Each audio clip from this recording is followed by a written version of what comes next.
Every Man an Enemy by W. Howard Baker. The final chapter. Chapter 18.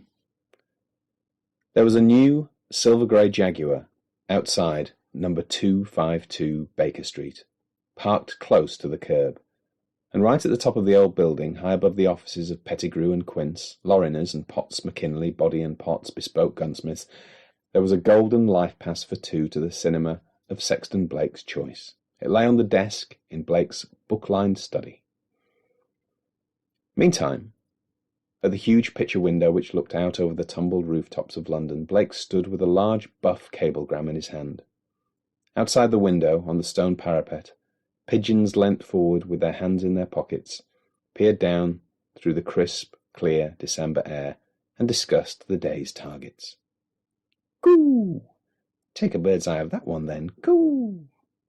Inside the study, Blake looked at the buff cablegram form, read it for the second time. It originated in Paris, from Leon Kestrel. It said simply, "Slush business booming. Glad Dip got desserts. Don't wish you were here." Sexton Blake smiled as he read it. Leon Kestrel, his old adversary, had a sense of humour. It was as he folded the cablegram and thrust it into his pocket that Mrs. Bardell, his motherly housekeeper, knocked at the door and fussed into the room. "Mr. Tinker's here, sir. Plaguing the life out of me he is in my kitchen, and Mr. Bovis, Mr. John Bovis and Miss Carla Scott would like to see you." "Show them in," Blake began, but they were in already. They came around Mrs. Bardell. "And you got the names wrong," Bovis told her. "There's only one to remember now, and that's mine." "I got rid of Scott an hour ago," Carla said, "at Kensington Registry Office," and her eyes were shining. "We were married an hour ago. Isn't it wonderful?" "Married?" Sexton Blake and Mrs. Bardell said together, and the exclamation was echoed by Tinker as he entered the room. "Oh, my poor lamb," said Mrs. Bardell, wiping a sudden tear from her eye and enfolding Carla to her matronly bosom. She spoke as if that young woman had just been the victim of some horrible accident. "Matronly always affects the old lady this way," Tinker said, grinning. "You mind who you calling old?"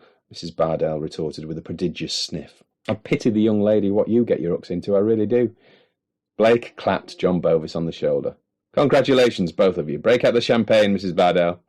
"But," he said later, after toast had been drunk, already knowing the answer to the question he was about to put, but asking it just the same, "But, John, I thought that you were never going to marry a writer ever again." "I was stupid," John Bovis declared. "Adolescent. I didn't know what I was saying." "And in any case," Carla added, "I'm not a writer anymore." "You won't be doing a sequel to Six Pillows to Midnight?" Tinker was staggered. "Surely there's room for one." "Certainly," John Bovis said. "Yes, there is, and as a matter of fact there will be a sequel, but it won't be written by MacDonald Hall. There's a new writer doing it. You may have heard of him, a chap called Prout." "What?" This was something Blake hadn't bargained for. "He's good," Bovis said. "I know he's all odd corners and rough edges in himself, but his writing is good. The rest, the personal polish, will come. I'm accepting the sequel, which is already 3 parts written, and I'm commissioning more work. Prout is on the way up." So, Blake found himself musing. He's going to stalk the centre of the stage after all. "And what about Herbert Asprey and Millie?" Carla asked. "Have you heard of them since Boxing Day?" "I'm expecting to hear from them very shortly," Blake said, and there was an odd expression on his face as he said it. "Yes, I'm expecting to hear from them today."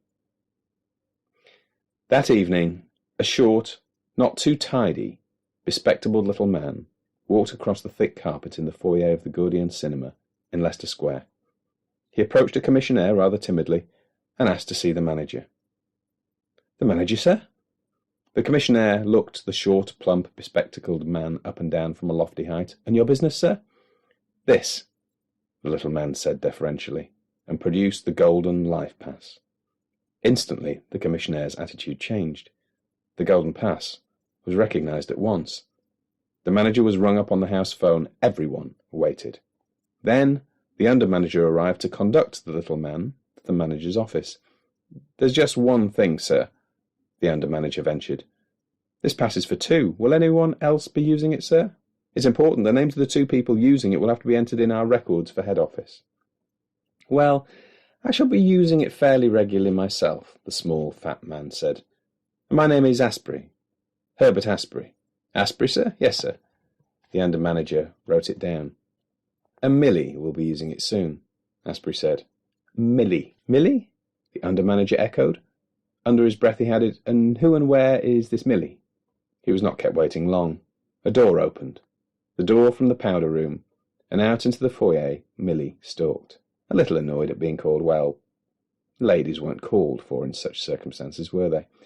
But queening it just the same, all the way across the thick carpet. This is Millie, Herbert Asprey said.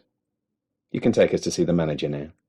The under-manager blinked. He was a trifle flustered. He had to make quite sure that he wasn't imagining things. Yes, sir, of course, sir, he said, but... And he gulped. You're going to share your life pass with a cat, sir, he queried. A cat, sir. This is Millie? Millie did not like his tone. So she bit him. She sank her teeth into him and grinned as he yowled. That would teach him, that would. You had to keep serfs in their places, Millie Asprey thought.